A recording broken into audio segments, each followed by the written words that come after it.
సముద్ర గర్భంలో కృష్ణుడికి మోదీ పూజలు, ప్రాచీన ద్వారక వద్దకు స్కూబా డైవింగ్, దైవానికి కానుకగా నెమలిపించాలు, దేశంలో పొడవైన తీగల వంతెన ప్రారంభం.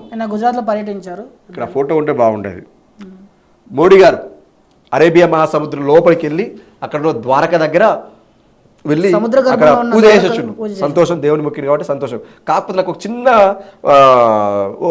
ఏమంటారు దాన్ని సందేహం, సముద్రం లోపలికి వెళ్ళి స్కూబా డ్రైవింగ్లోకి వెళ్ళి దేవుణ్ణి మొక్కొచ్చారు. సంతోషం సార్, ఎందుకంటే రేపు మన ఆలయం కట్టేసినాం, ఆల్రెడీ అయోధ్య కట్టేసినాం, రేపు మనం ఇక్కడ కూడా ద్వారకా కూడా కడదాం. కాకపోతే ఇంత లోపలికి వెళ్ళే మీరు ఎక్కడ మన మణిపూర్ ఘటన జరిగినప్పుడు ఎందుకు వెళ్ళలేకపోయారు? మీరు ఎందుకు వెళ్ళలేకపోయారు? అన్ని అల్లలు జరిగి అంతమంది చనిపోతుంటే ఎందుకు వెళ్ళలేకపోయారు?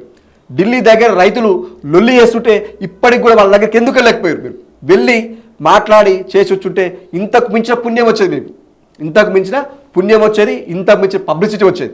రైతుల దగ్గరికి వెళ్ళి వాళ్ళ సమస్యలు తీర్చుంటే అన్నదాతలంతా హర్షించేవాళ్ళు, హర్షించి మీకు అండగా ఉండేవాళ్ళు.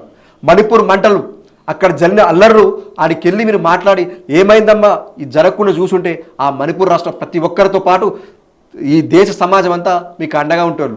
గిట్ల పోయి అంత లోపలికి పోయి గిట్ల చేస్తే ఏముంటుంది? తలలు తెగిపడేవి కావు, నగ్నంగా ఊరేగింపులు జరిగేవి కూడా కావు. ఏమవుతుంది? పోయి ఇదొకటి మళ్ళీ ఒకటి ప్రచారం మనం అనొద్దు, కానీ హిందువులమైనా మేము హిందువులమే అయినా చెప్పుకునే పరిస్థితి ఏంటంటే గింత లోపలికి భూగర్భంలో అది మొత్తం సముద్ర గర్భంలోకి వెళ్ళి కృష్ణుడికి వెళ్ళి నెమలిపించం మీరు సమర్పించి మొక్కుచ్చుకురంటే మాకు సంతోషమైనా ఇదో పెద్ద బాధ. గంత లోపలికి వెళ్ళిన వాళ్ళు నీళ్ళల్లో స్కూబా ఆక్సిజన్ పెట్టుకుంటారు చూడండి, అంటే ఊపిరాడదు అంత లోపలికి పోతే, ఊపిరాడకుండా ఆక్సిజన్ పెట్టుకొని నరువులు మనసు సెక్యూరిటీ తీసుకుని పోయి లోపలికి పోయి కూకొని ఎట్లా అంటే దాన్ని యోగా ఇంత మంచి చేస్తున్నారు మీరు, ఇంత మంచి చేస్తున్నారు మీరు. గా మణిపూర్ పోయి 2 నిమిషాలు కూర్చేసి కూడా అయిపో గట్లా ఇంత పెట్టుకోవాల్సిన అవసరం కూడా లేదు.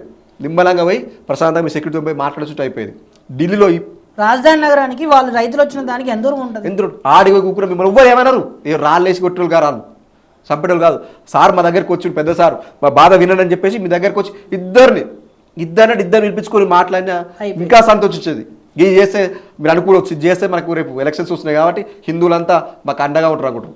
దేశంలో హిందువులు ఒక్కడే కాదు సార్, ఇది అన్ని మతాలకు అన్ని కులాలకు సమూహంగా ఉండేది దేశం ఇది. కాబట్టి ఇప్పటికైనా అలాంటితో పాటు ఇలాంటివి కూడా చూసుకోండి. చూస్తే సంతోషం వ్యక్తం చేస్తారు. దేశం కూడా మీ అండ ఉంటుంది, వెంట ఉంటుంది.